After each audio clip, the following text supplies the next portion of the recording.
ومن يضلله فلا هادي له ونشهد أن لا إله إلا الله وحده لا شريك له ونشهد أن محمدا عبده ورسوله أما بعد فإن خير الحديث كتاب الله وخير الهدي هدي محمد صلى الله عليه وسلم وشر الأمور محدثاتها وكل محدثة بدعة وكل بدعة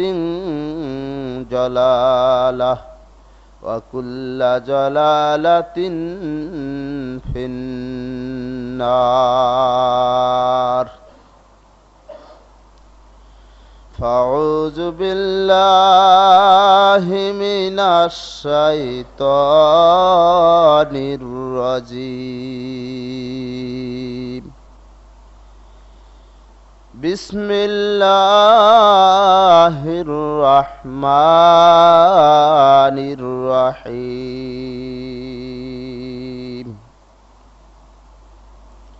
يا أيها الذين آمنوا لا تلهكم أموالكم ولا أولادكم عن ذكر الله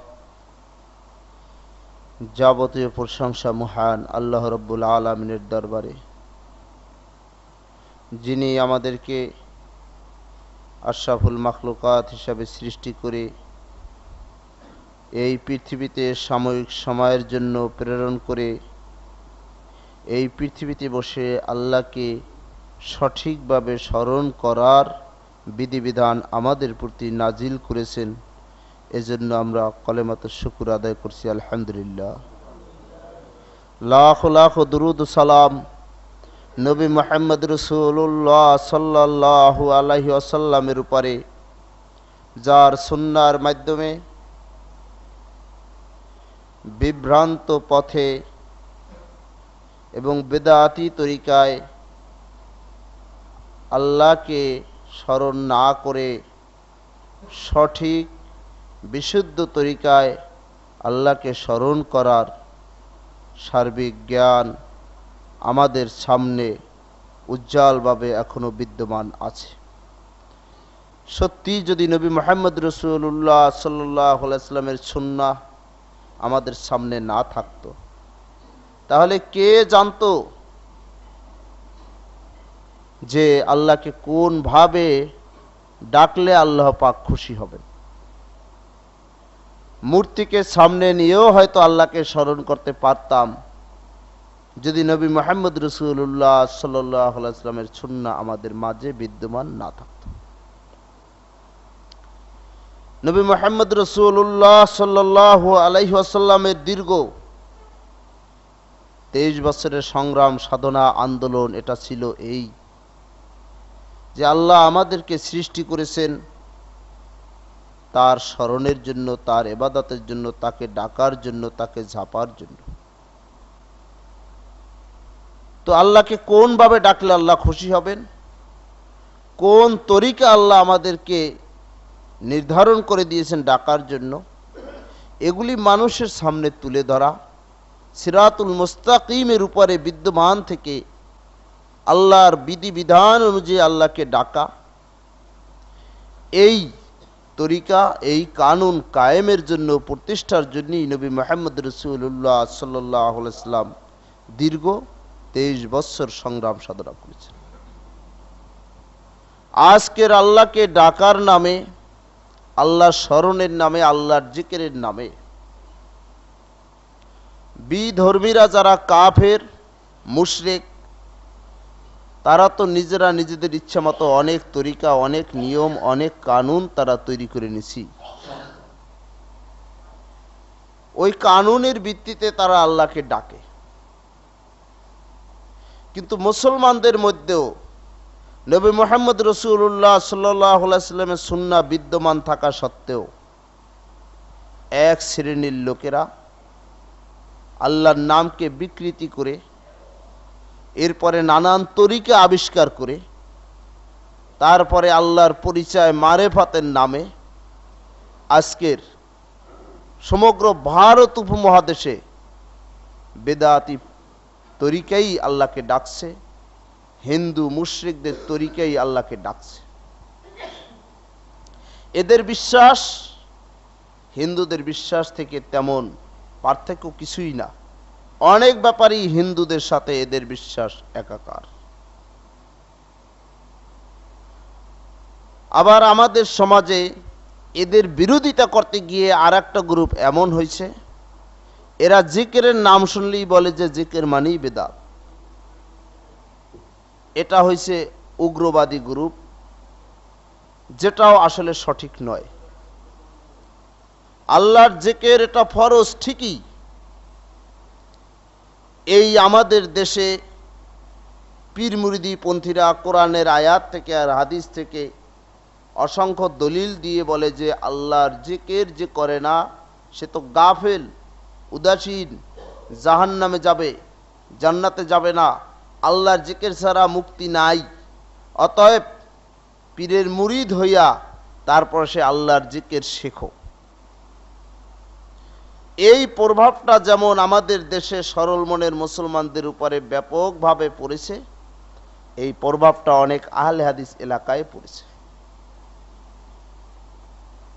যেহেতু বাংলাদেশে বহু ডিস্ট্রিক্ট আল্লাহর রহমতে ঘোরার সুযোগ হচ্ছে, খোঁজ খবর নেওয়ার সুযোগ হচ্ছে, সেখানেও দেখা যাচ্ছে যে এক শ্রেণীর লোকেরা তারা এই কথাই বলে যে আরে কোরআন হাদিসে তো জিকির করতে বলছে, কিন্তু আমাদেরকে কি জিকির আইটেম বাতানো হয়? আমাদেরকে কি জিকির করতে বলা হয়?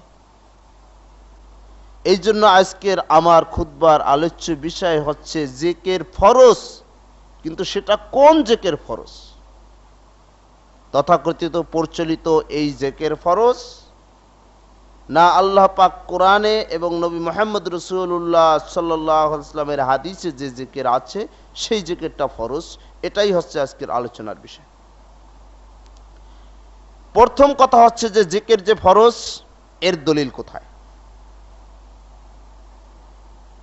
সূরা মুনাফিকুন এর 9 নম্বর আয়াতে আল্লাহ পাক বলেন, ইয়া আইয়ুহাল্লাযীনা আমানু লা তুলহিকুম আমওয়ালুকুম ওয়ালা আওলাদুকুম আন যিকরিল্লাহ। ঈমানদারদেরকে লক্ষ্য করে বলেন, হে ঈমানদারগণ, তোমাদের ধন সম্পদ এবং সন্তান সন্ততি যেন আল্লাহর জিকির থেকে তোমাদিগকে উদাসীন না রাখে, গাফেল না করে। ধন সম্পদের চাকচিক্যতার কারণে, ধন সম্পদের লোভী অনেক সময় মানুষ আল্লাহর স্মরণ ভুলে যায়, সময় পায় না যে প্রতিদিন 1 ঘন্টা কোরআন শরীফ পড়বে, এই সময় তার নাই। নামাজের পরে কিছু তাসবিহ তাহলিল পড়বে, এই সময় নাই। দিন রাত 24 ঘন্টার ভিতরে যে আল্লাহকে একটু স্মরণ করবে, বিভিন্ন দোয়া তাসবিহ যেগুলি আছে হাদিসে এগুলি পড়বে, এই সময় তার নাই। শুধু সম্পদ আর সম্পদের নেশায় দিন রাত 24টা ঘন্টাই ব্যয় করে। আর সন্তানদেরকে কিভাবে প্রতিষ্ঠিত করবে, সন্তানদেরকে কিভাবে বড় করা যায়, সন্তানের জন্য, ছেলে সন্তানের জন্য কিভাবে কোটি কোটি টাকা জমা করে রেখে যাওয়া যায়, এই নেশায় মানুষ বিভোর। আল্লাহ পাক মোমেনদেরকে সতর্ক করে বলেন, লা তুলহিকুম আমওয়ালুকুম ওয়ালা আওলাদুকুম আন যিকরিল্লাহ। হে ঈমানদারগণ, তোমাদেরকে যেন তোমাদের কোনো রকমের এই সম্পদের চাকচিক্যতা এবং সন্তান সন্ততি যেন আল্লাহর জিকির থেকে গাফেল না করে, উদাসীন না করে। তো আল্লাহর জিকির থেকে গাফেল থাকা, উদাসীন থাকা হারাম। আল্লাহর জিকিরে মশগুল থাকা সমর্থ অনুযায়ী ফরজ। যদি এর পরেও কোনো লোক তার পদস্খলন ঘটার কারণে আল্লাহর জিকির থেকে উদাসীনী থাকে, আল্লাহ তাকে বলেন, ওয়ামান ইয়াফআল যালিকা ফাউলাইকা হুমুল খাসিরুন। কোন ব্যক্তি যদি আল্লাহর জিকির থেকে গাফেল থাকে, উদাসীন থাকে, তাহলে ওই ব্যক্তি হবে ক্ষতিগ্রস্ত, পরকালে চরম ক্ষতিগ্রস্ত হবে ওই ব্যক্তি। কেমন ক্ষতিগ্রস্ত হবে? আল্লাহ পাক কোরআনে আর এক জায়গায় বলেন, ওয়ামাই ইউরিজ আন যিকরি রাব্বিহি ইয়াসলুকুহু আযাবান সা'দা। যে ব্যক্তি তার রবের জিকির থেকে বিমুখ হয়, ইয়াসলুকুহু আযাবান সা'বা, আল্লাহ পাক দুঃসহ শাস্তির ভিতরে তাকে প্রবেশ করাবেন, অর্থাৎ তাকে জাহান্নামে প্রবেশ করাবেন আল্লাহ পাক। তাহলে জিকির যে ফরজ, এই দুটি আয়াত থেকেই বুঝতে যথেষ্ট যে আল্লাহর জিকির প্রতিটি মুমিনের উপরে ফরজ, ঐচ্ছিক নয়, নফল নয়। এবার আসুন, জিকির কয় প্রকার? কোরআন এবং হাদিস দ্বারা সাব্যস্ত হয় যে জিকির হচ্ছে 3 প্রকার। যিকর বিল আমাল, আমলের মাধ্যমে, কাজের মাধ্যমে জিকির। যেমন মহান আল্লাহ রাব্বুল আলামিন সূরা তাহা এর 14 নম্বর আয়াতে নির্দেশ দিচ্ছেন, ওয়া আকিমিস সালাতা লিযিকরি, তোমরা নামাজ কায়েম করো আমার জিকিরের জন্য, আমার জিকিরে, আমার স্মরণে তোমরা নামাজ কায়েম করো। তো সালাত এ জাতীয় যাবতীয় আমলও কিন্তু জিকির। এইটা জিকির হিসাবে আল্লাহর দরবারে গণ্য তখনই হবে যখন সালাতটা নবী মুহাম্মদ রাসূলুল্লাহ সাল্লাল্লাহু আলাইহি ওয়াসাল্লামের তরিকায় কায়েম করা হবে, নতুবা আল্লাহর দরবারে এটা জিকির হিসাবে গণ্য হবে না। বরং মক্কায় আবু জাহেল, আবু লাহাব, উতবা, সায়বা, এরাও কিন্তু আল্লাহর জন্য নামাজ পড়েছে, এরা কিন্তু সালাত আদায় করেছে। ইভেন এরা যে জায়গাটায় সালাত আদায় করেছে, সেই জায়গাটায় আমাদের যাইয়া সালাত আদায় করতে গেলে লাখখানে টাকা দরকার, অর্থাৎ কাবা গড়েই তারা সালাত আদায় করেছে। সূরা আনফালের 35 নম্বর আয়াতে আল্লাহ পাক তাদের সালাতের বিবরণও বলেছেন, ওয়ামা কানা সালাতুহুম ইনদাল বাইতে ইল্লা মুকাআও ওয়া তাসদিয়াহ, তাদের নামাজ ছিল ইনদাল বাইতে, মানে কাবা ঘরের নিকটে যে নামাজ তারা পড়তো, ইল্লা মুকাআও ওয়া তাসদিয়া, ওই নামাজ আল্লাহর দরবারে সালাত হিসেবে গৃহীত ছিল না, করতালিয়া শীষ দেওয়া মাত্র ওদের সালাত। ওদের সালাতটা আল্লাহর দরবারে সালাত হিসেবে গণ্য ছিল না। কারণ একটাই, যে ওদের সালাতটা আল্লাহর পক্ষ থেকে নির্ধারিত পদ্ধতিতে জিবরাইল যে কানুনে নামাজ শিক্ষা দিয়েছেন, সেই কানুনে ওরা সালাত আদায় করত না। সকালবেলা ওদের সালাত ছিল, কাবা ঘরে সংস্কারের সময় হাজরে আসওয়াদ পাথর কে রাখবে এ নিয়ে গোত্রগুলোর মধ্যে যখন গন্ডগোল বেঁধে গেল, মীমাংসা যখন আর হচ্ছে না, পরস্পর গোত্রগুলি যুদ্ধের জন্য প্রস্তুতি নিতে লাগলো, এক মুরাব্বি প্রস্তাব, যুদ্ধ করে এভাবে রক্ত ক্ষয় করে জীবন দিয়ে কোনো লাভ নেই, ওর থেকে একটা পন্থায় আসো মীমাংসার। আগামীকাল সকালে সর্বপ্রথম এই কাবাগরে যে ব্যক্তি প্রবেশ করবে, একটি দরজা নির্ধারণ করে দিয়ে ওই দরজা দিয়ে যে ব্যক্তি প্রবেশ করবে, ওই ব্যক্তি কি আমরা বিচারক হিসেবে, শালিক হিসেবে মানব, ওই ব্যক্তি যে ফয়সালা দেবে আমরা সেই ফয়সালাই মেনে নেব। এর মানে হচ্ছে সকালবেলা ওরা সালাত আদায় করতে ওই আল্লাহর ঘরে যেত। দেখা গেল যে নবী মুহাম্মদ রাসূলুল্লাহ সাল্লাল্লাহু আলাইহি ওয়াসাল্লাম তখনও নবুয়ত পান নাই, নবী হিসেবে ঘোষণা হন নাই। তিনি সকলের আগেই ওই ঘর থেকে মানে কাবাগরে ঢুকতে শুরু করলেন। তাকে দেখি বলে উঠল যে আরে এ তো আলামিন, সকলের বিশ্বাস, তো যে ফয়সালা আমাদের দেবেন আমরা সকলে মিলে সেটা মেনে নেব। ওরা খুব আনন্দ উৎফুল্লে বাস তাকে সবাই মেনে নিল। আর তিনি যাওয়ার সাথে সাথে ঘটনাটা বললেন। তিনি একটি চাদর চাইলেন, চাদরের ভিতরে পাথরটা নিজ হাতে রেখে বললেন যে তোমাদের প্রত্যেক গোত্র প্রধানরা এসে এই চাদরের কর্নার ধরো। এরপরে তাদের দিয়ে নেওয়াইলেন, নিয়ে আবার নিজ হাতে যথাস্থানে রেখে দিয়ে এভাবে তাদের ভিতরে রক্তপাত বন্ধ করলেন। সকলে তার ফয়সালা মেনে নিলেন। কেন মেনে নিলেন? তিনি ছিলেন আলামিন, সকলের প্রিয় পাত্র, সকলের জন্য ভালো। কিন্তু যখনই ঘোষণা হলো মুহাম্মাদুর রাসূলুল্লাহ, বাস গন্ডগোল বাঁধে গেল। গন্ডগোল এমন ভাবে বাঁধলো যে সর্বপ্রথম যেদিন প্রকাশ্যে দাওয়াত দেয়, ওই মক্কার প্রচলিত প্রথা অনুযায়ী বলে তিনি সম্বোধন করলেন। আর সকলে আওয়াজ শুনলো যে এ তো মোহাম্মদ চিৎকার করতেছে। সকলে ছুটলো যে কোনো একটা বিপদ অবশ্যই ঘটেছে, কারণ মোহাম্মদ তো কোনোদিন মিথ্যা কথা বলে না, তিনি তো কোনোদিন রং তামসা করে না। গিয়ে সবাই হাজির হলো। মুহাম্মদ রাসূলুল্লাহ সাল্লাল্লাহু আলাইহি ওয়াসাল্লাম বললেন যে এই পাহাড়ের অপর দিক থেকে বিশাল একটি সৈন্য বাহিনী আসতেছে, আপনাদের উপরে হামলা করবে। এ ঘোষণা যদি আমি এখান থেকে দেই আপনি বিশ্বাস করবেন কিনা? আপনারা এক বাক্যে বলে উঠলো সবাই যে কেন বিশ্বাস করবে না?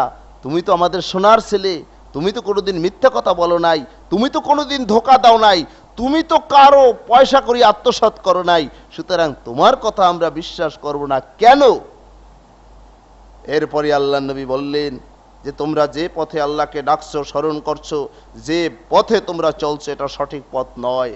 আল্লাহ আমাকে রসুল হিসেবে মনোনয়ন দিয়েছেন, আল্লাহ ঘোষণা দিয়েছেন মুহাম্মদ রাসূলুল্লাহ, মুহাম্মদ সাল্লাল্লাহু আলাইহি ওয়াসাল্লাম আল্লাহর রসুল। তো আমি রসুল হিসাবে তোমাদেরকে দাওয়াত দিচ্ছি, আসো সমস্ত শিরক থেকে এবং সমস্ত জিনিসের পূজা পার্বণ থেকে মুখ ফিরে এক আল্লাহকে মেনে নাও।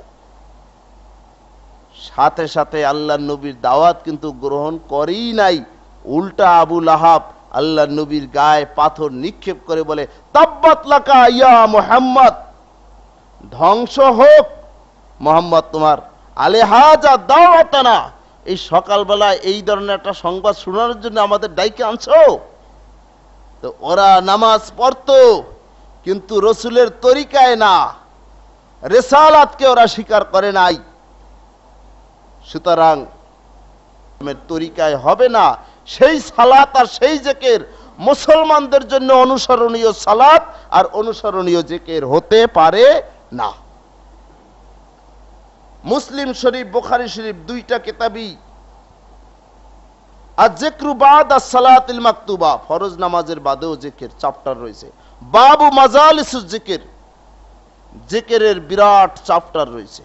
কি কি জিকির করতে হবে মৌখিকভাবে সবগুলি সেখানে বিবরণ দেওয়া রয়েছে।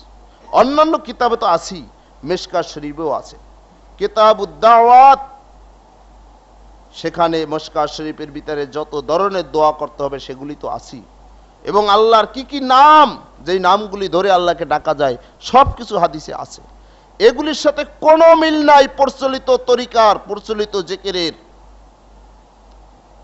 ইভেন প্রচলিত নামাজেরও কোনো মিল নাই আল্লাহর নবীর নামাজের সাথে। এরপরেও মানুষ প্রচলিত নামাজের ইক্তেদা হতে পারে মুসলমান হওয়ার পরে, ইমানদার হওয়ার পরে পারে একটি কারণই যে তার জানা নাই, ইলম নাই যে এই জিকির সেই নবীর জিকির না, আর এই সালাত সেই নবীর সালাত না। তাদেরকে কে জানাবে যে নবীর সালাতের রূপরেখা কি, আল্লাহর রসুলের জিকিরের তরিকাটা কি? এইটা জানানোর দায়িত্বই কিন্তু তাদেরই, যারা আমরা জানতে পারলাম, বুঝতে পারলাম। আর আমাদের জানা বোঝায় যদি ঘাটতি থাকে তাহলে জানাতে গিয়েও ত্রুটি ঘটবে। জানাতে গিয়ে যদি ত্রুটি ঘটে তাহলে আন্দোলন ক্ষতিগ্রস্ত হয়, দাওয়াত ফলপ্রসূ হয় না। এজন্য আমাদের জানার ভিত্তি মজবুত করার জন্য প্রয়োজন রয়েছে ব্যাপক অধ্যয়ন করা বাংলা ভাষায় আমাদেরই। এরপরে প্রয়োজন রয়েছে বিভিন্ন ধরনের অনুষ্ঠান করা প্রশিক্ষণমূলক, প্রয়োজন রয়েছে কোরআন আর হাদিস এবং ইসলামের বিভিন্ন পরিভাষাগুলি বোঝার। মাওলানা গনি মাহমুদ খুতবা দেবে পিরিজপুর থেকে আইসা, একদিন রয়েছে, কালকের তো মোটামুটি রাত 10টা পর্যন্ত খালি কোরআন শরীফ খুললা, তাফসির খুললা, হাদিস খুললা, এটা কি হবে, ওইটা কি হবে, এই শব্দের অর্থ কি হবে, এই শব্দটার উৎপত্তি কোন থেকে, এইভাবে তালিম দিতে হলো। তো আমি চিন্তা করলাম যে লোকটা এই ধরনের আগ্রহশীল লোক আমি আর পাই নাই। সেই হিসাবে মোটামুটি আজকে সকালবেলাও তারে তালিম দিলাম। আবার আমি খুতবা কোনভাবে তৈরি করি একটু দেখলো টেকলো। এখন আমার তো ম্যাক্সিমাম আরবি কিতাব থেকে নোটপাতি করতে হয়। আরবি কিতাবাদি হঠাৎ করে, হানাফিরা তো আরবি কিতাব লাগে না চর্চা করতে, তাফসির করতে, তা তো জানেন। আরবি কিতাব আহলে হাদিস আলেমদের লাগে তাহাকিক করার জন্য, ঠিক বে ঠিক। তো ওগুলি দেখে অনেকটা বলল যে এগুলি তো বোঝা যাচ্ছে না বাংলা, বলে বাংলা যা আছে সেগুলি তো আপনি ব্যবহার করবেনি। এরপরে আবেদন করলো এই লোকটা যে আমি কিচ্ছু চাই না, একটি বছর একটু আমাকে আপনার সাথে থাকার সুযোগটা দেন। আমি আশা করি 1 বছরে মোটামুটি কিছুটা অর্জন করতে পারবো, যা দিয়ে কোরআন আর হাদিস মানুষের সামনে সঠিক তরিকায় পেশ করা যাবে।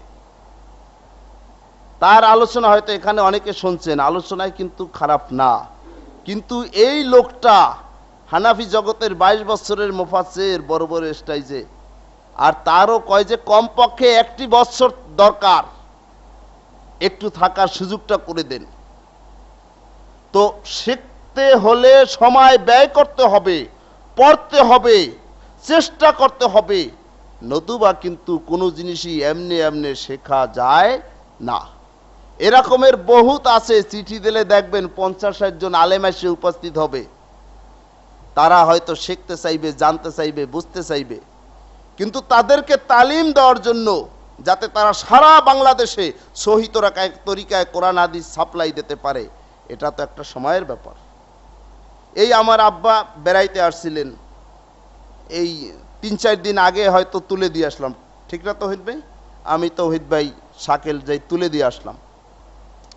এরপরে আলোচনা অনেক বিষয় হয়েছে, বিশেষ করে পীর মুরিদি বিভিন্ন বিষয়ে আমি ওই উর্দু কিতাব খুললে খুললে পড়তেছি যে দেখেন আব্বা, আপনাদের মুরাব্বি, ভারতের সর্দার যারা, পীর মুরিদির গুরু যারা, তারা কি লেখছে। পড়ার পরে বেশ আফসুসও করলো, গালাগালিও অনেকটা করলো তার ভাষায়, যে এই সমস্ত বাতাইয়া মানুষদেরকে গোমরা করতেছে, অথচ কোরআন আর হাদিস সেগুলি বলবে না, যা আছে হাদিসে সেই তো যথেষ্ট, সেগুলি না বলে বরিশালের ভাষায় বলে যে এই বাহুত্রামি শুরু করেছে এই পীর সাহেবরা। তো এরপরে নামাজ পড়েছে, এবারে নামাজে দেখা গেল যে পায়ের সাথে পা মিলাইছে, আগে মনে করতো এটা বেয়াদবি। তারপরে আমাকে বলল যে বেটা তুই এত বড় চ্যালেঞ্জটা ছাড়িয়ে দিলি কে, একেবারে আমাদের কোনো কিছু হচ্ছে না। তো আমি তারে বলার সুযোগ দিলাম যে হাদিস তো নাই, তারপরে কয় হাদিস অনেক আছে, এই জন্য হাদিস পাওয়ার জন্য ওটা ছাড়ছি। তো এরপরে কিছু চেষ্টা করলেন আসার টাসার বলতে, ফেকার কেতাব টেতাব থেকে। তো আমি বললাম যে ঠিক আছে, আপনি যে কেতাব দিয়েই বলছেন যে সাহাবীরা পড়েছে 20 রাকাত, ওই কেতাবটায় লেখা হয়েছে আর সাহাবীদের জন্ম মৃত্যু প্রায় 1000 বছরের ডিস্টেন্স।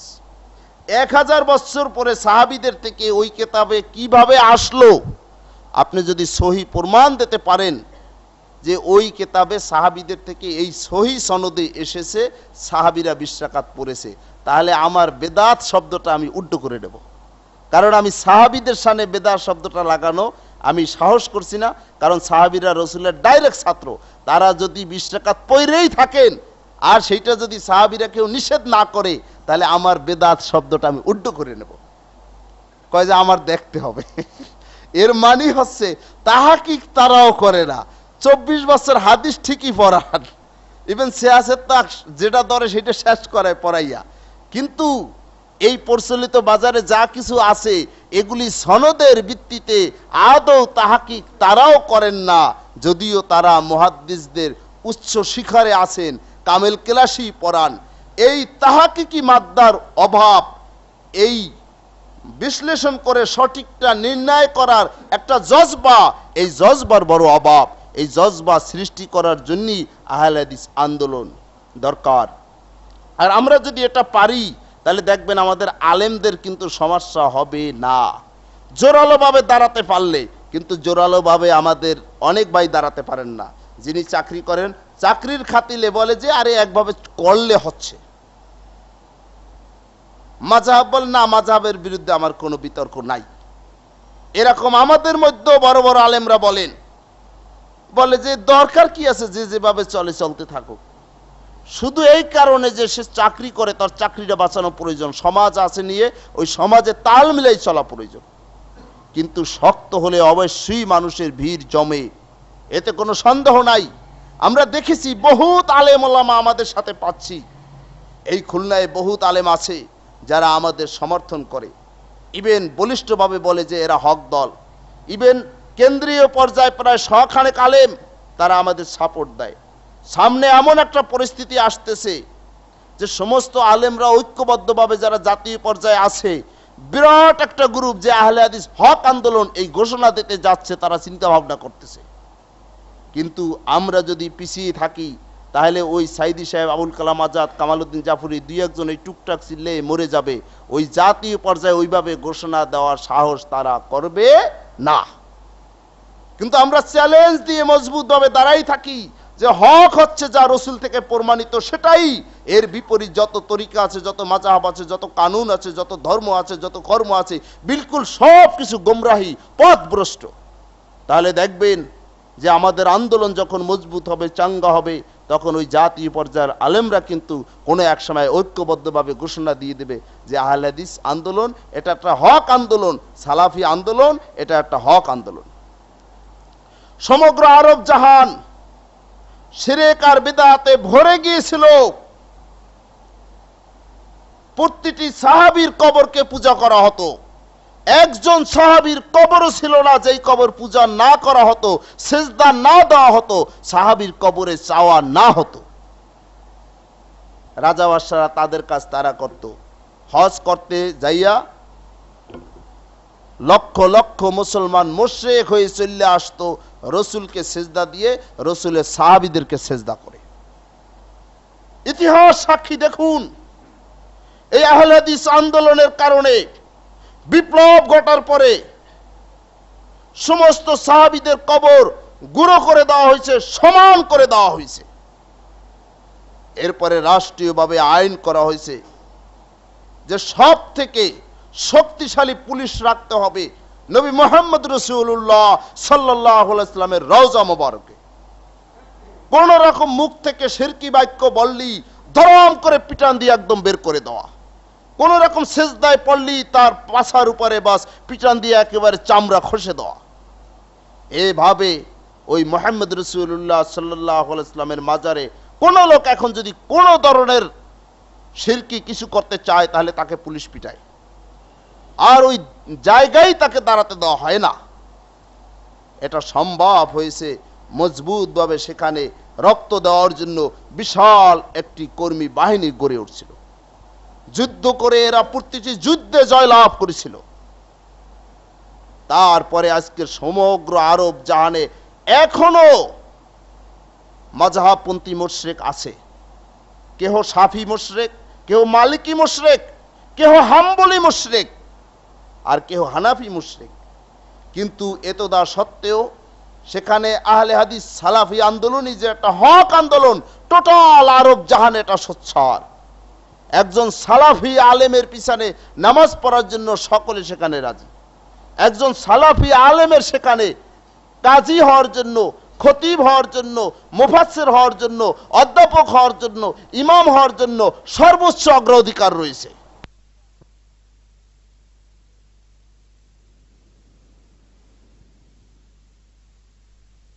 সালাফি আলেমরাই। তাহলে জাতীয় মসজিদে খতিব হওয়ার জন্য কোনো সুযোগ পাবে না। বড় বড় মসজিদগুলোতে তারা খুতবা দেওয়ার জন্য, নামাজ পড়ানোর জন্য কোনো সুযোগ পাবে না। আর আমাদের অনেকেই বিদআতি ইমামদেরকে আর বিদআতি খতিবদেরকে খতিব বানাইয়া তার পিছনে নামাজ পড়তে বড় আনন্দ লাগে। আমার বুঝে আসে না এই হিসাব নিকাশ কোথায় পাইলেন, কোথায় শিখলেন। সম্মানিত দ্বীনী ভাইরা আমার, তো সালাত সহ যাবতীয় ইবাদত এটাও হচ্ছে এক প্রকার জিকির। এরে বলা হয় জিক্রু বিল আমল। 2 নম্বর জিক্রু বিল লিসান, মৌখিকভাবে জিকির করা। এইটা পীর সাহেবরা তালিম দিলি লাভ দিয়ে ওঠার বিষয় না। মৌখিক জিকির কোরআন আর হাদিসে আছে, পীর সাহেবরা এইটাকে বিকৃতি করে দেয়, পীর সাহেবরা এইটাকে ওলট পালট করে বেদাতি তরিকায় বাতায়। কিন্তু আমাদেরকে এই মৌখিক জিকির করতে হবে কোরআন আর সুন্নাহ মাফিক, আর মানুষকে তালিমও দিতে হবে কোরআন আর সুন্নাহ মাফিক। সূরা আরাফের 180 নম্বর আয়াতে আল্লাহ পাক এ ব্যাপারে বলেন, ওয়ালিল্লাহিল আসমাউল হুসনা ফাদউহু বিহা ওয়াজারুল্লাযিনা ইউলহিদুনা ফি আসমাইহি সায়ুজ্জাউনা মা কানু ইয়ামালুন। আল্লাহর সুন্দর সুন্দর নাম রয়েছে, ফাদউহু বিহা, তোমরা আল্লাহকে সেই নামেই ডাকো। ওয়াজারুল্লাযিনা ইউলহিদুনা ফি আসমাইহি, যারা আল্লাহর নামকে পরিবর্তন করে বিকৃতি করে এরপরে মানুষের সামনে তুলে ধরে তালিম দেয়, তোমরা তাদেরকে অজারু, তোমরা তাদেরকে বর্জন করো। সায়ুজ্জাউনা মা কানু ইয়ামালুন, যারা আল্লাহর নামকে বিকৃতি করে বেদাতি তরিকায় তালিম দেয়, এই কর্মকাণ্ডের সার্বিক কর্মফল আল্লাহ তাদেরকে কিয়ামতের দিবসে পরকালে দিবেন। আজকের আল্লাহর নাম যা তাই ডাকতে হবে। খোদা শব্দ ব্যবহার করা সুস্পষ্ট বেদাত। খোদা শব্দ ব্যবহার করলে একটা নেকি তো হবে না, বরং পাপ হবে। কিন্তু আমাদের সমাজে খোদা শব্দ দিয়ে একেবারে বই পুস্তক কিতাব আদি ভরে ফেলছে। এটাই হচ্ছে ইহুদি খ্রিস্টান সহ বিধর্মীদের ষড়যন্ত্র। সাংস্কৃতিক জগতে আমাদেরকে আমাদের সঠিক তরিকা থেকে ভিন্ন দিকে নিয়ে যাওয়া। আল্লাহ সুন্দর সুন্দর নাম রয়েছে, হাদিসেও রয়েছে, কোরআনেও রয়েছে। এই নামগুলি বাদ দিয়ে জিকির, কত আইটেমের যে জিকির আছে, তার ভিতরে 5 আনফাস জিকির, হু হু হু, এও নাকি এক প্রকার জিকির। আবার শুধু ইল্লাল্লাহ ইল্লাল্লাহ ইল্লাল্লাহ, এও নাকি এক প্রকার জিকির। কোরআন আর হাদিসে এই জাতীয় কোন জিকিরের স্থান নাই। আল্লাহর নাম বিকৃতি করে জিকির। আল্লাহ বলেন, অজারুল্লাযিনা ইউলহিদুনা ফি আসমাইহি, আল্লাহর নাম বিকৃতি করে যারা জিকিরের তালিম দেয়, হে মুসলমান ইমানদার, তোমরা তাদেরকে বর্জন করো। কিন্তু বাংলার মুসলমানরা দলে দলে মুরিদ হয়ে কোটি কোটি টাকা তাদের ওই বেদাতীদের হাতে তুলে দিয়ে আসে, যেই বেদাতীরা আল্লাহর নাম বিকৃতি করে এরপরে জিকিরের তরিকা বাতায়। আর সমস্যা হচ্ছে যে আলেম ওলামা যারা অনেক ব্যস্ত থাকে, চাকরি করে, চাকরি নিয়ে ব্যস্ত, এগুলি গবেষণা করে না। জিকির এমন একটা আইটেম, কোন মুসলমান জিকির ছাড়া থাকতে পারবে না। যখন তার মরণে চিন্তা হবে, তখন এই জিকিরের জন্য যে অন্তর খালি থাকে, এই খালি জায়গা পূরণের জন্য সে খুঁজতে থাকে জায়গা। সহি তরিকায় যখন সে না পায়, তখন ওই বেদাতীদের কাছ থেকে যাই এই জিকিরের তালিম নেয়। কারণ প্রতিটি আত্মার আসল খোরাক হচ্ছে আল্লাহর জিকির। আমার কাছে কোথায় যেন একটা প্রশ্ন করেছিল যে রুহের খাদ্য কি? তো রুহের খাদ্য হচ্ছে ওইটাই, যে রুহ আগে কি জিনিস এইটা বুঝতে আমরা যেই সূত্র ধরে পারবো, ওই সূত্র ধরে এর খাদ্য আবিষ্কার করতে হবে। আল্লাহ নবীর কাছে প্রশ্ন করা হয়েছে, ইয়াসআলুনাকা আনির রূহ, হে নবী বলেন রূহ কি জিনিস? তো আল্লাহ নবীর কাছে প্রশ্ন যখন এটা ইহুদিরা করছে, আল্লাহ পাক বললেন যে ইয়াসআলুনাকা আনির রূহ, হে নবী আপনার কাছে রূহ সম্পর্কে জানতে চায়, আপনি বলেন যে এটা আমার রবের হুকুম একটা। এই জন্য এই রূহ এখনো আবিষ্কার হয় নাই। হুজ্জাতুল্লাহ বালেগা সহ দার্শনিক যত কিতাব এবং মুসলিম দার্শনিকরা অনেক কথা লেখছে, কিন্তু এটা একটা আল্লাহর হুকুম ছাড়া আর কিছু এটার আবিষ্কার করতে পারছে না। স্বাস্থ্য বিজ্ঞানও এ নিয়ে অনেক চর্চা করছে, কিন্তু আমরা এখনো জানতে পারছি না তারা এই রূহটাকে কি বলে বুঝাতে চাচ্ছেন। এটা চলে গেলে বাস এই দেহটা আর কাজে লাগে না, অকার্যকর। এই রূহ যেহেতু আল্লাহর হুকুম, এই রূহের খাদ্য হচ্ছে আল্লাহর হুকুম। আল্লাহর হুকুম পালন করলেই রূহ তার তরুতাজা থাকবে এবং আত্মা প্রশান্তি লাভ করবে। এই রূহের খাদ্য সঠিক তরিকায় যখন দেওয়া হয় না, সঠিক তরিকায় মানুষ যখন পায় না, তখনই ওই মরণের চিন্তায় যাই ওই বেদাতীদের হাতে মুরিদ হয়। এই জন্য আমাদেরকে এই জিকিরের সঠিক আইটেমগুলো জনগণের সামনে তুলে ধরতে হবে। এই জন্য আমি চিন্তা ভাবনা করছি সমস্ত বাংলাদেশের জন্য এই পীর সাহেবদের বিরুদ্ধে যেমন চ্যালেঞ্জ হবে, চ্যালেঞ্জের সাথে সাথে সহি তরিকার জিকির কি হবে সেগুলিও বলতে চাই। কিন্তু একা বলে তো আগান যাবে না। আর এক স্টেজে একদিন বক্তৃতা করলে ওখানে 10 জন 20 জনকে 100 আলেম শুনলে একদিনে তারা আয়ত্ত করে নিতে পারে না। যদি আমাদের প্রশিক্ষণমূলক কোনো কোর্স থাকতো, তাহলে 100 আলেমকে যদি এটা একবারে দলিল আদিল্লা দিয়ে বুঝাই ছাড়িয়ে দেওয়া যেত, ওই 100 আলেম লাখ লাখ আলেমের সামনে, ইভেন লাখ লাখ জনতার সামনে তুলে ধরতে পারতো যে ওই বেদাতি জিকির ওটা হারাম, সহি তরিকার জিকির হচ্ছে এইটা। সম্মানিত দ্বীনি ভাইরা আমার, মরার সময় যদি কেহ কলমা পড়ে না মরতে পারে তাহলে তার সব মিথ্যা, সব কিছু মিথ্যা। মরার সময় আল্লাহর জিকির লা ইলাহা ইল্লাল্লাহ এটা বলতে বলতে যাতে মরতে পারে, এই জন্য সাধনার দরকার আছে। একটা ঘটনা বাস্তব, এক লোকের মরার সময় হুজুর ডাকে নিয়ে গেছে, বুঝছে যে লোকটা মরে যাবে। হুজুর গিয়ে তারে কলমা পড়াচ্ছে যে পড়ুন লা ইলাহা ইল্লাল্লাহ। ও লোকটা বলে নারায়ণগঞ্জ। যতবার কলমা পড়তে বলে সে বলে নারায়ণগঞ্জ। জিজ্ঞেস করলো ব্যাপারটা কি, বলে যে ও চাকরি করতো বাসে না জানি কিসে, ওই নারায়ণগঞ্জ নারায়ণগঞ্জ বলে আজীবন ডাকছে, তো এই জন্য মরার সময় এখন বিদিকে মুখে আসে নারায়ণগঞ্জ।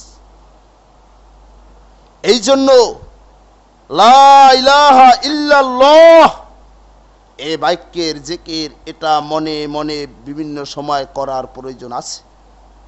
সহিহ তিরমিজি আলবানীর তাহকিক 3য় খণ্ড 2694 নম্বর হাদিসে নবী মুহাম্মদ রাসূলুল্লাহ সাল্লাল্লাহু আলাইহি ওয়াসাল্লাম বলেন, আফজালু যিকরি লা ইলাহা ইল্লাল্লাহ, সব থেকে উত্তম জিকির হচ্ছে লা ইলাহা ইল্লাল্লাহ। এখন লা ইলাহা এটা বাদ দিয়া শুধু ইল্লাল্লাহ ইল্লাল্লাহ বিকৃতি করে জিকির শুরু হয়েছে। আপনি লা ইলাহা ইল্লাল্লাহ এই জিকির সহি, আর শুধু ইল্লাল্লাহ জিকির হারাম, এটা শক্তভাবে আপনি বলতে না পারলে সাধারণ মানুষ সহিটাকে বুঝতে পারবে না, আর সহিটাকে চিনতে পারবে না, সহি তরিকে আসতে পারবে না। ইল্লাল্লাহ জিকির হারাম তার প্রমাণ হচ্ছে পৃথিবীর কোন হাদিসের কিতাবে শুধু ইল্লাল্লাহ জিকির নাই। চ্যালেঞ্জ করে ছেড়ে দেবেন যে আমি পীর সাহেবের মুরিদ হব যদি ইল্লাল্লাহ জিকির সহিহ হাদিসে দেখাতে পারে। ও কিয়ামত পর্যন্ত দেখাতেও পারবে না, আপনার কাছে ডিস্টার্বও করতে আসবে না। যেমন ওই 20 রাকাত তারাবির হাদিস চাইছি, যত কথা পিছনে বলুক সামনে কেউ ডিস্টার্ব করতে আসে না, কারণ সামনে আসলে হাদিস দেওয়া লাগবে, হাদিস তো নাই, আসবে কি নিয়ে। কিন্তু ভয়তে এটাও ঠিক আছে ওটাও ঠিক আছে, নিজের ইমান খুমাইয়া মুনাফেক হলাম সেই চিন্তা নাই, কই এটাও ঠিক আছে ওটাও ঠিক আছে। বলে ভাই এরকম বলতেছেন কেন, যে এটা হেকমত। এইরকম মুনাফেক সাজ্জা হেকমত অবলম্বন করতে কিন্তু আল্লাহর নবী বলেন নাই। আল্লাহর নবী তায়েফে গিয়ে যদি বলতেন যে না তোমরা যা করো তাও ঠিক আছে, তবে আমি আরেকটু ভালো কিছু তোমাদের বলতে চাই, তাহলে পাথর মারতো না। আল্লাহর নবী বলছেন এইটাই, তোমরা যা করো বিলকুল কিছু হয় না, একমাত্র আল্লাহ যা বলেছেন সেটাই সঠিক। এই তো ওদের খেপা, যে হ্যাঁ আমরা যা করি কিচ্ছু হয় না, বাপদাদা চোদ্দ গোষ্ঠী সব ভুল করেছে, আর তুমি একটা অশিক্ষিত লোক আর এ ইয়াতীম, তোমার কাছে আল্লাহ সঠিকটা দিছে। এই তো ওদের খেপার কারণ। সম্মানিত দ্বীনি ভাইরা আমার, বুখারী শরীফ কিতাবুল ইলমের ভিতরে আল্লাহর নবী বলেন, মা মিন আহাদিন ইয়াশহাদু আল্লা ইলাহা ইল্লাল্লাহু ওয়া আন্না মুহাম্মাদান রাসূলুল্লাহ সিদকান মিন কলবিহি হারামাল্লাহু আলান নার। যে কোনো ব্যক্তি যদি সাক্ষ্য দেয় যে লা ইলাহা ইল্লাল্লাহ আল্লাহ ছাড়া আর কোনো ইলাহ নাই, এবং মুহাম্মদ সাল্লাল্লাহু আলাইহি ওয়াসাল্লাম আল্লাহর রাসূল, এই সাক্ষ্য যদি অন্তর থেকে সঠিকভাবে কেহ দেয়, হারামাল্লাহু আলান নার, আল্লাহ পাক তাকে জাহান্নামের আগুন থেকে নাজাত দেবেন, জাহান্নামের আগুন ওই বান্দার জন্য আল্লাহ হারাম করে দেন। সুবহানাল্লাহ। বুখারীর কিতাবুল ইলমের আরেকটি হাদিস, আল্লাহর নবী বলেন, আসআদুন নাসি বিশাফাআতি মান ক্বালা লা ইলাহা ইল্লাল্লাহু খালিসান মিন কলবিহি আও নাফসিহি। অন্তর থেকে খালেজ ভাবে কোনো ব্যক্তি যদি লা ইলাহা ইল্লাল্লাহ এটা বলে, এই লোকগুলো, এই মানুষগুলো অধিক সৌভাগ্যবান হবে, পরকালে আমার শাফাত লাভ করে। সুবহানাল্লাহ। আল্লাহর নবী আল্লাহর দরবারে সিজদায় পড়ে যাবেন। বুখারী মুসলিমের হাদিস। পর্যায়ক্রমে বিভিন্ন আমলের লোক আল্লাহর নবী জাহান্নাম থেকে শাফাত করবেন আল্লাহর দরবারে, আল্লাহ পাক কবুল করবেন, তাদেরকে জাহান্নাম থেকে তুলে আনার ব্যবস্থা করবেন। সর্বশেষ আল্লাহর নবীর যে সুপারিশ, আল্লাহর দরবারে বলবেন, হে আল্লাহ, আমি এখন যারা মনে প্রাণে বলছে লা ইলাহা ইল্লাল্লাহ কিন্তু অনেক পাপের কারণে জাহান্নামী হয়ে গেছে, আজ আমি তাদেরকে সুপারিশ করতে চাই, তোমার কাছে তাদের ব্যাপারে আমার শাফাত। আল্লাহ পাক তখন বলবেন, হে নবী, আপনার রবের ইজ্জতের কসম, এ দায়িত্ব আমি নিচ্ছি। এই বলে আল্লাহ পাক ওই জাহান্নাম থেকে এই লোকগুলোকে এক থাবায় তুলে নিয়ে আসবেন। এরপরে সমস্ত শরীর কয়লা আর কয়লা, একটা দরিয়া, সেই দরিয়া এদেরকে ফেলে দেওয়া হবে। ওই মানে নদীর চরে যেমন পল্লী মাটিতে ঘাস তরুতাজা হয়ে গজায় ওঠে, ওইভাবে ওই লোকগুলি তরুতাজা হয়ে যাবে, সুন্দর হয়ে যাবে। শুধু ওই লোকগুলির কপালে চিহ্ন থাকবে যে এরা জাহান্নাম থেকে সর্বশেষে মুক্তি পেয়েছে, এই ধরনের চিহ্ন থাকবে। লা ইলাহা ইল্লাল্লাহর এত মর্যাদা। অতএব এই জিকির আমাদের মাঝে সাঝে করা দরকার, এই জিকির থেকে যাতে আমরা গাফেল না থাকি। নামাজের পরেই আমরা উঠে দৌড় দিই, মনে হচ্ছে দুনিয়ার ব্যস্ত, আর মোড়ে কোনো সময় নেই। অথচ বাবু জিক্রে বাদা সালাত, নামাজের পরেও জিকির আছে, অনেক জিকির, তার ফজিলত অনেক বেশি। যেমন 33 বার সুবহানাল্লাহ, 33 বার আলহামদুলিল্লাহ, 33 বার আল্লাহু আকবার, আর একবার লা ইলাহা ইল্লাল্লাহু ওয়াহদাহু লা শারীকা লাহু লাহুল মুলকু ওয়া লাহুল হামদু ওয়া হুয়া আলা কুল্লি শাইইন কাদির। এই মিলাইয়া 100 বার। আল্লাহর নবী বলেন, এইটা যারা নামাজের পরে 5 ওয়াক্ত এই তাসবিহ পাঠ করবে, গফিরাত খাতায়াহু ওয়া ইন কানাত মিসলা জাবাদিল বাহরে, তার পিছনের সমস্ত গুনাহ খাতা আল্লাহ মাফ করে দেবেন, যদিও সমুদ্রের ফেনা পরিমাণও গুনাহ সে করে। সুবহানাল্লাহ। অথচ নামাজ পড়ে সালাম ফিরেই মোনাজাত একটা করে। পৃথিবীর কোনো হাদিস থেকে দেখাতে পারবেন না যে নামাজ পড়ে এইরকম মোনাজাত করলে আল্লাহ পিছনে সব গুনাহ মাফ করবে, দেখাতে পারবেন না। অথচ সমাজে এই তাসবির এখন কোনো নিয়ম নাই, কানুন নাই। মিশকাত শরীফ আলবানির তাহকিক না আরাফাত পাবলিকেশন, ওই মাদ্রাসা আলেমের পাঠ্য 905 নম্বর হাদিসে এটা পাবেন। এই মিশকাত 912 নম্বর হাদিসে পাবেন। এই একই মিশকাতের আলী রাদিয়াল্লাহু তাআলা আনহু বলেন, আমি শুনেছি সামাইতু রাসূলুল্লাহ আলা আওয়াদে হাজাল মেম্বারে, যে আল্লাহর নবীকে আমি এই মেম্বারের কাঠের উপরে দাঁড়িয়ে বলতে শুনেছি, মান কারা আয়াতাল কুরসিয়্যি ফি দুবুরি কুল্লি সালাতিন লাম ইয়ামনাহু মিন দুখুলিল জান্নাতি ইল্লাল মাউত, যে 5 ওয়াক্ত নামাজের পরে কেহ যদি আয়াতুল কুরসি পড়ে, তাহলে তার ভিতরে আর জান্নাতের ভিতরে বাধা থাকবে জান্নাতে প্রবেশ করার জন্য, শুধু মৃত্যু হওয়ার সাথে সাথে লোকটা জান্নাতি হয়ে যাবে। বলেন সুবহানাল্লাহ। কিন্তু কোথাও কিন্তু পাওয়া যাবে না যে নামাজ পড়ি 2 হাত তুললে আমিন বললেই বাস জান্নাত উন্নের সাথে সাথে পাওয়া যাবে। 2টা হাদিস সংক্ষেপে শুনাইলাম। এরকম অসংখ্য তাসবিহ আছে, তাসবিহ তাহলিলগুলি আপনারা ওই নামাজ শিক্ষার শেষে দেওয়া আছে, আপনারা সেগুলি পড়বেন। আর মোনাজাত আল্লাহর দরবারে কোনভাবে করতে হবে, আকরামুজ্জামান বিন আব্দুস সালাম তার একটা মোনাজাতের বই আছে, অনেকের কাছে হয়তো থাকতে পারে, এই বইটা সংগ্রহ করবেন যে আল্লাহর দরবারে মোনাজাত কোনভাবে করতে হবে, এর সঠিক তরিকাটা কি। এইভাবে আল্লাহর দরবারে মোনাজাত করাটাই হচ্ছে আসলে সঠিক। সম্মানিত দিনী ভাইরা আমার, তওবা হচ্ছে ফার্স্ট ক্লাস একটা জিকির। এই তওবা এত ফার্স্ট ক্লাস উন্নত মানের জিকির যে নবী মুহাম্মদ রাসূলুল্লাহ সাল্লাল্লাহু আলাইহি ওয়াসাল্লাম থেকে বেশি তওবাকারী আর বোধহয় পৃথিবীতে পাওয়াই দুষ্কর হবে। অথচ আল্লাহ নবী ছিলেন মাসুম, নিষ্পাপ। বুখারী শরীফের হাদিস, মিশকাত 2য় খণ্ড 2326 নম্বর হাদিস, আলবানী তাহকিক করা, যে আল্লাহ নবী বলেন, ইয়া আইয়ুহান নাস, হে মানুষ, তুবু ইলাল্লাহ, তোমরা আল্লাহর দরবারে তওবা করো। ফাইন্নী আতুবু ইলাইহি ফিল ইয়াউমি মিআতা মাররাতিন, আমি মুহাম্মদও আল্লাহর দরবারে প্রতিদিন 100 বার তওবা করি। সুবহানাল্লাহ। অথচ আমরা কয়বার মুখে উচ্চারণ করি আস্তাগফিরুল্লাহ বা হে আল্লাহ মাফ করে দাও, এই উচ্চারণ করি কোথায়? وعن الأغر المزاني قال قال رسول الله صلى الله عليه وسلم أنه لا يغان على قلبي وإني لا أستغفر الله في اليوم 100 مرة। মুসলিম শরীফের হাদিস, মেশকাত আলবানির তাহাকিক করা 2325 নম্বর হাদিস। আল্লাহর নবী বলেন যে আমার অন্তরেও মরিচা পড়ে, লায়ুগানু আলা কলবি, আমি মুহাম্মদ, আমি নবীর অন্তরেও মরিচা পড়ে। তাহলে আমরা এত দরবেশ কুতুব হইছি, আমাদের অন্তরে আর মরিচা পড়ে না।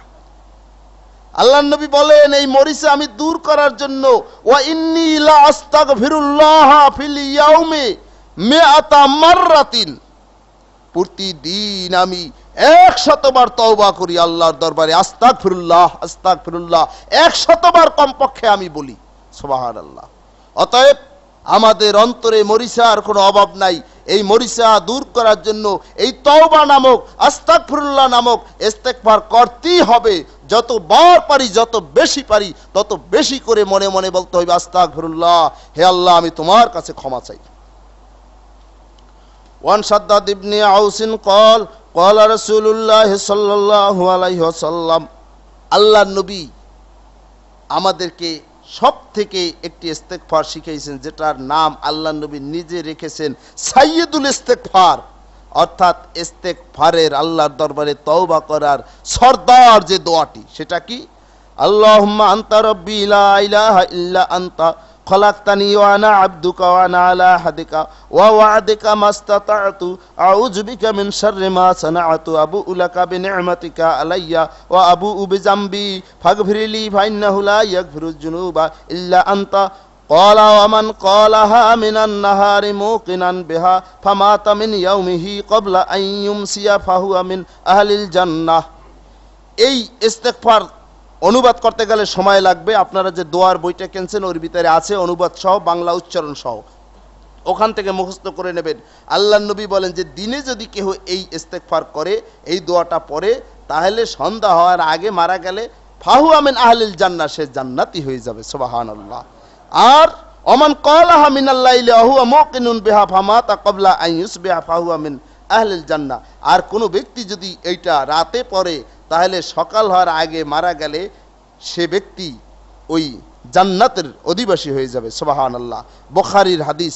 সম্মানিত দ্বীনী ভাইরা আমার, খুতবার শেষে একটি হাদিস শোনাতে চাচ্ছি যে আল্লাহর রহমত ছাড়া আমাদের কোনো উপায় নেই। আল্লাহর রহমতের জন্যই নিজের এই আমলের উপরে কেবলমাত্র ভর না করে আশা রাখতে হবে, তওবা করতে হবে যে আল্লাহ তুমি আমাকে মাফ করে দাও, তুমি ক্ষমা না করলে আমার আমল দিয়ে আমি জান্নাতে যেতে পারবো না। একটি হাদিস আপনাদেরকে শব্দ শব্দ, যদি হাদিসটি দীর্ঘ, শব্দ শব্দ অনুবাদ করে শুনাই দিচ্ছি, যাতে প্রত্যেকের অন্তরে শব্দগুলি আর অর্থগুলি গেঁথে যায়। হযরত আবু হুরায়রা বলেন, আল্লাহর নবী বলেন, ইন্না রাজুলাইনে কানা ফি বনি ইসরাঈলা মুতাহাব্বাইনা আহাদুহুমা মুস্তাহিদুন ফিল ইবাদাতি। বনি ইসরাইলদের ভিতরে দুইজন লোক ছিল, তারা পরস্পর বন্ধু ছিল। তার একজন ছিল খুব আবেদ, ইবাদতকারী, ওয়াল আখারু ইয়াকুলু মুজনিবুন, আর একজন অত আবেদ না, সে খালি বলতো যে আমি তো গুনাহগার, আমি তো গুনাহগার, আল্লাহ তুমি মাফ করো। ফাজালা ইয়াকুলু আকসির, আর আবেদ ব্যক্তি তাকে বলতো যে আকসির আম্মা আনতা ফিহে, তুমি যে গুনাহখাতা করো তার থেকে ফিরে থাকো, তুমি আর গুনাহ করো না। ফায়াকুলু খাল্লিনি ইয়া রাব্বি, আর ওই লোকটা বলতো যে তুমি আমাকে আমার রবের সাথে ছেড়ে দাও, আমার রব যদি মাফ করে আমার রবের উপর তুমি ছেড়ে দাও।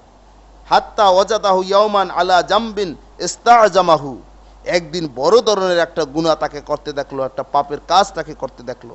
ফাকালা আকসির, ওই আবেদ বন্ধুটি বলল যে তুমি ফিরে থাকো, আর গুনাহ করো না। ফাকালা খাল্লিনি ওয়া রাব্বি আবুইস্তা আলাইয়া রাকিবান, সে ব্যক্তি বলল তুমি আমাকে আল্লাহর সাথে ছেড়ে দাও, আল্লাহ আমাকে যেন মাফ করে, তুমি দারোগাগিরি করো না আমার সাথে। বন্ধুরা বলে না যে তোমার তো আর দারোগা করে পাঠায় না, তুমি আমার উপর দারোগাগিরি করো না, তুমি আমারে আল্লাহর উপর ছেড়ে দাও। তো ফাকালা আল্লাহি লা ইয়াগফিরুল্লাহু লাকা আবাদান ওয়ালা ইউদখিলুকাল জান্নাতা। বন্ধু রাগ হয়ে বলল, আল্লাহর কসম, তোরে আল্লাহ মাফও করবে না কোনোদিন, আর তোরে আল্লাহ পাক কোনোদিন জান্নাতে প্রবেশ করাবে না। এর মানে হচ্ছে আল্লাহর রহমতের উপরে কোনো ভরসা ওই আবেদ ব্যক্তির নাই। নিজে ইবাদত বন্দিগি করে, নিজেকে মনে করছে যে একেবারে ইবাদত বন্দিগি করিয়া উচ্চ শিখরে পৌঁছে গেছে, আর ওরে আমি নিষেধ করতেছি তারপরেও খারাপ কাজ করছে, ওরে আল্লাহ আর কোনোদিন ক্ষমা করবে না। ক্ষমা করার মতো আল্লাহর আর কোনো রহমত নাই, আর কোনো পাওয়ার নাই। এই ধরনের একদম অদ্যত্ততা ভাব দেখালো। আল্লাহ পাক নারাজ হয়ে গেলেন। ফাবাআসাল্লাহু ইলাইহিমা মালাকান, আল্লাহ আজরাইলরে পাঠাই দিল দুইজনের কাছে যে যাও, ওদের ম্যাথ শেষ হয়ে গেছে। ফাকাবাজা আরওয়াহাহুমা, দুইজনের রুহি আজরাইল মানে কবজ করে নিয়ে গেল। ফাজতামা ইনদাহু, দুইজনই আল্লাহর দরবারে উপস্থিত। ফাকালা লিল মুজনিবি, আল্লাহ পাক ওই পাপী লোকটারে বললেন, উদখিলিল জান্নাতা বিরহমাতি, আমার রহমতের দ্বারা আজ তুমি জান্নাতে চলে যাও। তোমার কোনো আমল দ্বারা তুমি জান্নাতে যেতে পারো না, কারণ তুমি তো পাপই বেশি করছো, ভালো কাজ তো কম করছো। পাপ করে বলছে আল্লাহ আমারে মাফ করো। এই তো আমার রহমতের কারণে আজ তুমি জান্নাতে চলে যাও। ওয়াকালা লিল আখার, আর আবেদ ব্যক্তিকে, নেককার ব্যক্তিকে আল্লাহ পাক বললেন, আতাস্তাতিউ আন তাহজুরা আলা আবদি রাহমাতি, আমি আমার কোনো বান্দারে যদি রহমত করি, দয়া করি, তাহলে কি তুমি বাধা দেওয়ার কোনো অধিকার রাখো? বলে যে লা ইয়া রব্বি, না, তা তো আমি অধিকার রাখি না, আমার তো সে ক্ষমতা নাই বাধা দেওয়ার।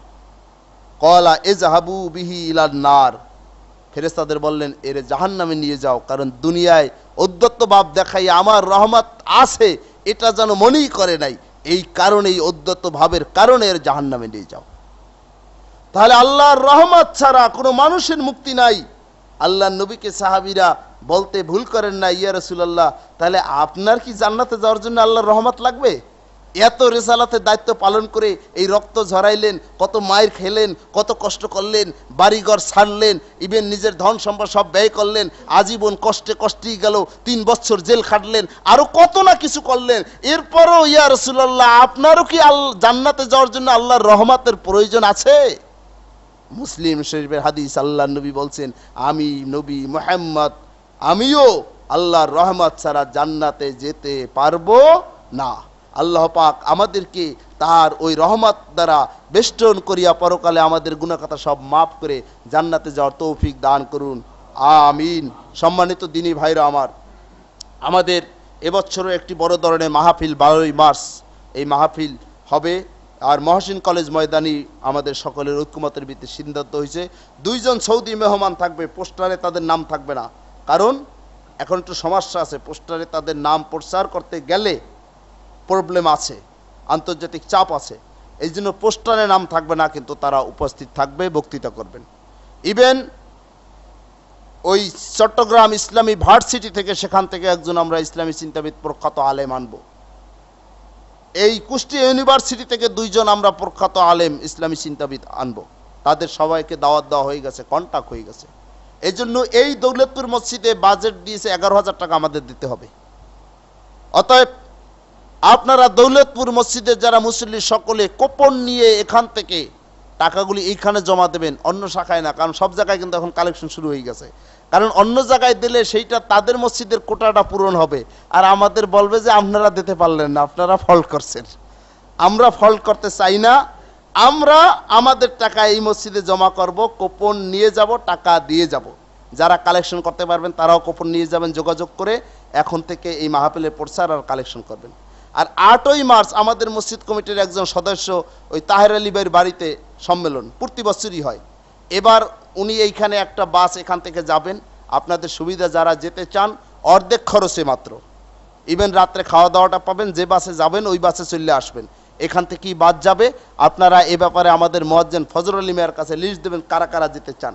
এমনি সাতক্ষীরা অনেক সময় পিকনিকে যাই 200 টাকা করে খরচ করেন, ওই 200 টাকা লাগবে না, 10, 20, 25, 30 টাকা খরচ করে এই কিছু কোরআন হাদিসের কথা শুনে আসেন। সেখানেও অনেক বড় বড় আলেম ওলামা আসবে। তো আর সম্মেলনে যতক্ষণ থাকবেন মনটা ভালো লাগবে। আর সাতক্ষীরা জেলার অনেক আহলে হাদিস একত্রিত হবে, সাতক্ষীরা জেলায় আহলে হাদিস অনেক আছে, তাদেরও দেখলেন। এই জন্য এ ব্যাপারে যারা যেতে চান প্রস্তুতি নেবেন। সংক্ষেপে আমার 1 মিনিটের কথা হচ্ছে যে আমাদের এইখানে দাওয়াতি কাজ ব্যাপকভাবে আমরা চালু করতে চাই, প্রশিক্ষণের ব্যবস্থাও করতে চাই। আপনারা তো সবাই এ ব্যাপারে রাজি নাকি? গত মিটিংয়ে সব থেকে বেশি সংখ্যক মসজিদ কমিটির সদস্যবৃন্দ বসছেন, বৈশা সকলে আমরা একমত হয়েছি যে আমাদের কাজ জারি রাখতেই হবে, যাই হোক এ কাজ ছাড়া যাবে না। আরো কিভাবে এটাকে উন্নত করা যায়, সমগ্র বাংলাদেশে পৌঁছে দেওয়া যায়, এ ব্যাপারে একমত হয়ে মসজিদ কমিটির সদস্যবৃন্দরা যা মাসিক চাঁদা দিতেন তার ডবল করে, প্রায় সকলেই ডবল করে বাড়াইছেন, অনেকে ডবলের ডবল বৃদ্ধি করে দিয়েছেন। কিন্তু শুধু মসজিদ কমিটির এই কয়েকজন সদস্য এরা বৃদ্ধি করে দিলেই হবে না। এই জন্য ওখানে একটা সিদ্ধান্ত হয়েছে, আমাদের মসজিদে যারা মুসল্লি প্রত্যেকে মাসিক চাঁদা দিতে হবে, কম আর বেশি। এই মাসিক চাঁদা এটা দিতে কিন্তু কোরআনের আয়াতই আছে এবং হাদিসও আছে, প্রতি মাসে যা আয় করবেন তা দিতেই হবে। পরবর্তীতে আমি সেগুলি পৃষ্ঠা নাম্বার সহ শোনাবো। আজকে নামাজের পরে সালাম ফিরাইয়া আমাদের কিন্তু সেই নাম লেখা হবে। যারা দেন না এখন শরিক হন না, প্রত্যেকে অনুরোধ শরিক হবেন। আর মসজিদ কমিটির যে সকল সম্মানিত সদস্যবৃন্দ উপস্থিত গত সপ্তাহে ছিলেন না, তারা অবশ্যই দেবেন, তাদের কোনো সমস্যা নেই। আমি আলাপ করছি অনেকের সাথেই, বলছে হ্যাঁ আমরা ডবল করে দেবো, কোনো অসুবিধা নেই। এইভাবে ডবল করে দিলে আমরা হয়তো এপ্রিল মাসেই কর্মসূচি ইনশাল্লাহ শুরু করতে পারবো। এই জুমা এখানেই শুনাই দিতে পারবো যে আমাদের 1 মাসে কি কি কাজ করা হবে। সেইভাবে পরিকল্পনা মাফিক যদি কাজ করি ইনশাআল্লাহ, তাহলে এই যে জায়গা মসজিদের আছে, এই পাশে জায়গা আছে, ওই বিল্ডিং আমাদের হয়ে যাবে, এটা আমরা কাজে লাগাতে পারবো। আর দাওয়াতি কাজ যদি না করি, মানুষের সাথে তাবলিগ যদি মানুষের সামনে না করতে পারি, তাহলে কিন্তু এগুলি আমাদের কোনো কাজে আসবে না। আর আমিও এখানে অচল অকর্মণ্য হিসাবে এরকম পড়ে থাকি, কোনো লাভ হবে না। এই জন্য আপনাদের কাছে অনুরোধ, আজকের প্রত্যেকে আপনারা নাম লেখাবেন এবং অ্যামাউন্ট আপনার সামর্থ্য অনুযায়ী বলবেন। আস্তাগফিরুল্লাহ লি ওয়া লাকুম।